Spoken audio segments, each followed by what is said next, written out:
मतदाता सम्मान समारोह के इस कार्यक्रम में उत्तर प्रदेश सरकार के मंत्री और इस कार्यक्रम के मुख्य अतिथि बलिया जनपद के प्रभारी मंत्री आदरणीय दयाशंकर मिश्र दयालु जी,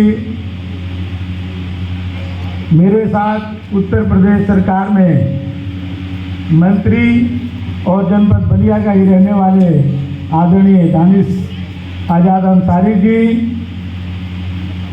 पूर्व मंत्री आदरणीय राजधारी सिंह जी, पूर्व मंत्री और बलिया नगर विधानसभा के ही प्रतिनिधित्व कर चुके आदरणीय नारद राय जी, पार्टी के जिला अध्यक्ष और जिनके नेतृत्व में हम सब बलिया जनपद में काम कर रहे हैं, ऐसे अपने सिकंदरपुर विधानसभा के पूर्व विधायक आदरणीय संजय यादव जी, बलिया नगर विधानसभा के नेता आदरणीय नागेंद्र पांडे जी, बलिया नगर पालिका के चेयरमैन आदरणीय संतलाल उर्फ मिठाई लाल जी, आदरणीय पार्टी की महिला नेता कृष्णा पांडे जी, पार्टी के पूर्व जिला अध्यक्ष और सहकारिता बैंक के चेयरमैन आदरणीय विनोद दुबे जी, पूर्व जिला अध्यक्ष विजय बहादुर सिंह जी, यहाँ उपस्थित पार्टी के सभी सम्मानित नेतागण, कार्यकर्ता मित्रों, सबसे पहले तो बलिया विधानसभा के सभी मतदाताओं को मैं धन्यवाद देता हूं, उनका आभार प्रकट करता हूं कि बलिया विधानसभा को ही ये लोग ये मानते थे कि ब्राह्मण बाहुल है और समाजवादी पार्टी के कैंडिडेट भी ब्राह्मण थे, फिर भी आप सबने भारतीय जनता पार्टी के मान सम्मान को रखा और बलिया विधानसभा में आप सबने भारतीय जनता पार्टी को जिता करके मेरे भी सम्मान को रखने का काम किया।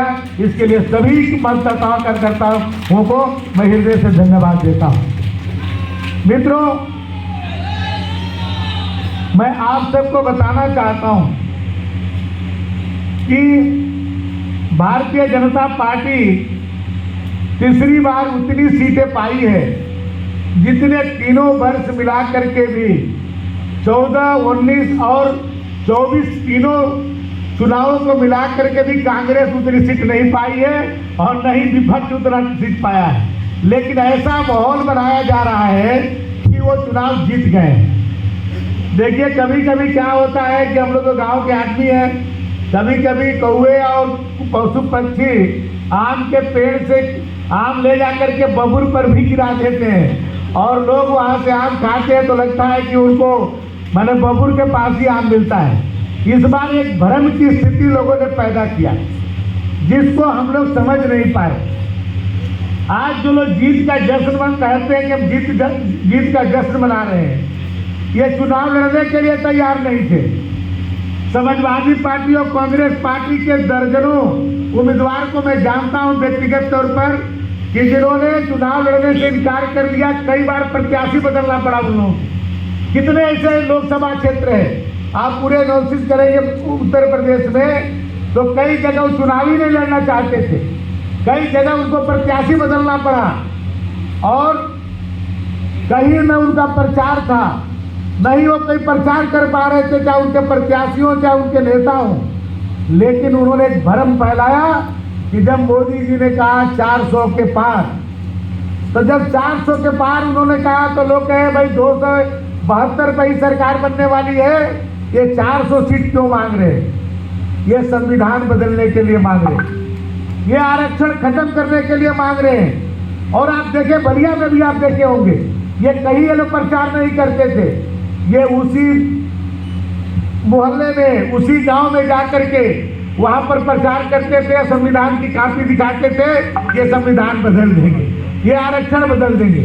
इन्होंने अफवाह फैलाई और उस अफवाह के कारण जो अभी संजय यादव जी कह रहे थे कि उस अफवाह के कारण बहुजन समाज पार्टी के वोटर समाजवादी पार्टी के और कांग्रेस पार्टी को वोट दे दिए। 10% से ज्यादा वोट बहुजन समाज पार्टी का समाजवादी पार्टी को मिल गया। ये जब सपा और बसपा मिल करके भी चुनाव लड़े थे तभी बसपा का वोट सपा को नहीं मिला, चाहे सपा का वोट बसपा को नहीं मिला, लेकिन संविधान का डर दिखा करके इस बार वोट प्राप्त करने में ये सफल हो गए। तो ये नहीं है कि क्या अस्थायित्व है, ये तो केवल एक ऐसी घटना हुई। आज जनता इस बात को महसूस कर रही है कि मेरे साथ ठग किया गया। जिस तरह से आज मोदी जी ने गरीबों के लिए जो काम किया है, चाहे पहले नारायण राय जी भी बता रहे थे आयुष्मान भारत के बारे में। आयुष्मान भारत, आप पहले कभी कोई गरीब व्यक्ति का जब बीमार हो जाता था, उसके बुजुर्ग के माता पिता, तो लोग कहते थे कि 10 साल 5 साल पहले मर जाएं, लेकिन खेत गिरवी नहीं रखेंगे, मकान नहीं बेचेंगे। लेकिन आज मोदी जी ने किया आयुष्मान भारत कार्ड बना करके कि कोई भी गरीब व्यक्ति आज 5 लाख रुपया तक का इलाज करा सकता है। आज आप देखिए कि गैस कनेक्शन के लिए कितना मारामारी होती थी, लेकिन आज बलिया में ही जो है उज्ज्वला योजना को प्रारंभ करके मोदी जी ने आज गरीब के झोपड़ी में भी गैस कनेक्शन और चूल्हा देने का काम किया। कभी दिन में या रात में या बरसात में या जाड़े के मौसम में हमारी माताएं बहनों को शौच जाने के लिए स्थिति होती थी तो कैसे जाती होगी, आप इसका अंदाजा लगाइए। देखिए आज मोदी जी आज हर घर में आज शौचालय देने का काम किए हैं। आज कहीं जब विपरीत परिस्थिति हो तो घर में आप उस इमरजेंसी में आप शौच को इस्तेमाल कर सकते हैं। पहले आप देखते थे कि राशन कैसे लोगों को मिलता था, लोग खा जाते थे राशन को, लेकिन आज एक बार नहीं 2-2 बार राशन मिल रहा है। नमक तेल और चीनी तक की व्यवस्था आज सरकार कर रही है। आज गरीब की मीडिया की साजिश तक की चिंता आज सरकार कर रही है। आज ये क्यों हो रहा है? क्योंकि आज मोदी जी और योगी जी आज जिनके हम लोग चित्रों पर माल्यार्पण करके कार्यक्रम को प्रारंभ करते हैं, ऐसे डॉक्टर श्यामा प्रसाद मुखर्जी जी और दीनदयाल उपाध्याय जी के आज सपनों को कोई साकार कर रहा है तो मोदी जी और योगी जी कर रहे हैं। आज आप इस बात को समझिए कि आज इतने कम समय में इतनी बड़ी पार्टी बन गई हमारी भारतीय जनता पार्टी। दुनिया के कोई पार्टी ऐसी नहीं है जो इतने कम समय में इतनी बड़ी पार्टी हो गई, जिसकी 20 करोड़ से ज्यादा उसकी सदस्य संख्या है। डॉक्टर श्यामा प्रसाद मुखर्जी जी केवल एक व्यक्ति ऐसे थे जो 35 वर्ष से ज्यादा उम्र के थे। जब जनसंघ का निर्माण हुआ था उस समय दीनदयाल उपाध्याय जी की उम्र मात्र 28 वर्ष के थे। हमारे अटल बिहारी वाजपेयी जी 26 वर्ष के थे। अडवाणी जी 24 वर्ष के थे। श्याम सुंदर सिंह भंडारी हो, भाई महावीर हो, 10 लोगों ने इस पार्टी की स्थापना किया था। 10 नौजवानों ने इस पार्टी को स्थापना किया और आज ये पार्टी पूरे दुनिया की सबसे बड़ी पार्टी बन गई है। आज इसके 1200 से ज्यादा एमएलए हैं, इसके 400 से ज्यादा आज जो है राज्यसभा और लोकसभा मिलाकर के सांसद हैं। तो आज इतनी बड़ी पार्टी बन गई, ये किसके बल पर बन गई? ये आप जैसे कार्यकर्ताओं के बल पर बन गई, आपके मेहनत के बल पर बन गई। जो सपने श्यामा प्रसाद मुखर्जी जी और दीनदयाल उपाध्याय जी देखे थे, आज उस सपनों को साकार करने का समय हो रहा है। दीनदयाल उपाध्याय जी उस समय कहते थे कि हर हाथ को काम और हर खेत को पानी। आज मोदी जी है तो आज किसानों के खातों में सीधे पैसा पहुंच रहा है। आज हर किसान के खेतों में आज पानी पहुंच रहा है। और श्यामा प्रसाद मुखर्जी जी जिसके लिए बलिदान हो गए, जिस कश्मीर के लिए उन्होंने जवाहरलाल नेहरू के मंत्रिमंडल से इस्तीफा देकर के, उद्योग मंत्री थे उस समय, इस्तीफा देकर के जनसंघ का निर्माण किए। और जम्मू कश्मीर में जिस समय उस समय क्या करता सरकार जो अब्दुल्ला की, उनको जेल में इतनी यातना दी कि उनको जेल में बलिदान होना पड़ा था। उस कश्मीर से धारा 370 समाप्त करने का काम नरेंद्र मोदी जी और अमित शाह जी ने किया है। आज इसके लिए पार्टी आज काम कर रही है। पार्टी परिवर्तन के लिए काम कर रही है। पूरे दुनिया में भारत को विश्व गुरु बनाने के लिए काम कर रही है। इसके लिए काम नहीं कर रही है कि मेरा काम हुआ कि नहीं हुआ। यदि इसके लिए होता तो दीनदयाल उपाध्याय बलिदान नहीं हुए होते, श्यामा प्रसाद मुखर्जी जी बलिदान नहीं हुए होते। लाखों कार्यकर्ता अपने जीवन को समर्पित कर दिए। आज IIT और MBBS करके आज बनवासी में जाकर के काम कर रहे हैं। देश को महान बनाने के लिए नहीं, अपने काम करने के लिए, अपने परिवार को काम करने के लिए नहीं। भारतीय जनता पार्टी और दूसरे दलों में यही अंतर है। समाजवादी पार्टी केवल अपने परिवार के लिए काम करती है। और समाजवादी पार्टी इस चुनाव में भी केवल 5 सीट अपने समाज को दी थी और केवल अपने परिवार के लोगों के दी थी। एक कार्यकर्ता उनको नहीं मिला जिसको एक टिकट दे सके, वो समाज को क्या बदलने का काम करेंगे। देखिए भारतीय जनता पार्टी का कार्यकर्ता, एक एक कार्यकर्ता ये सपना देखता है कि मैं भी कल मोदी बन सकता हूं, मैं भी कल जोगी बन सकता हूं, मैं भी उत्तर प्रदेश और मध्य प्रदेश का मुख्यमंत्री बन सकता हूं। भारतीय जनता पार्टी का एक सामाजिक कार्यकर्ता डॉक्टर मोहन सिंह यादव हम सबके साथ विद्यार्थी परिषद में काम करते थे और आज मध्य प्रदेश जैसे राज्य के मुख्यमंत्री बने हुए हैं। तो आप जैसे कार्यकर्ता आप मुख्यमंत्री बनने का सपना देखिए, देश के प्रधानमंत्री बनने का सपना देखिए और वो सपना जब साकार हो तो देश में परिवर्तन लाने का काम करिए। आज एक मोदी जी देश के प्रधानमंत्री बने तो देश के तकदीर बदलने का काम किए हैं।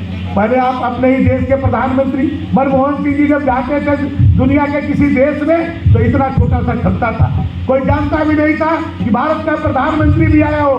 लेकिन आज नरेंद्र मोदी जी देश के किसी भी दुनिया के देश में जब जाते हैं तो पूरा देश दुनिया आज उनको सम्मान करने का काम करता है।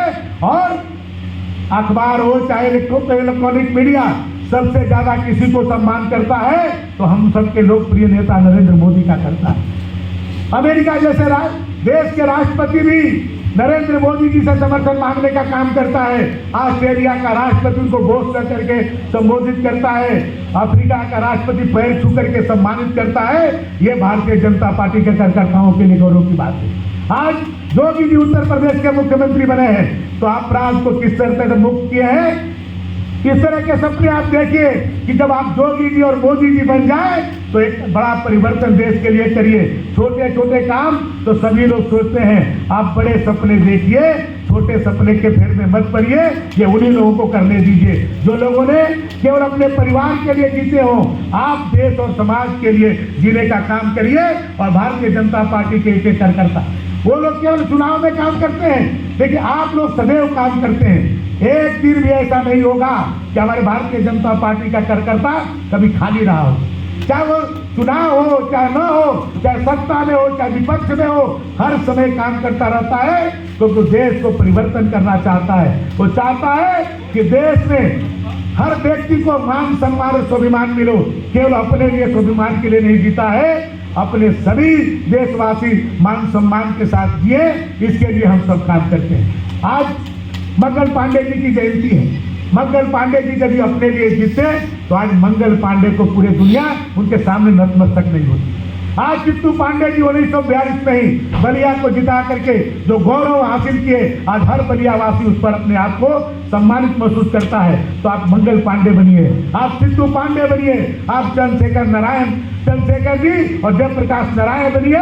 आप लाइसेंस और छोटे छोटे कामों में मत पड़िए।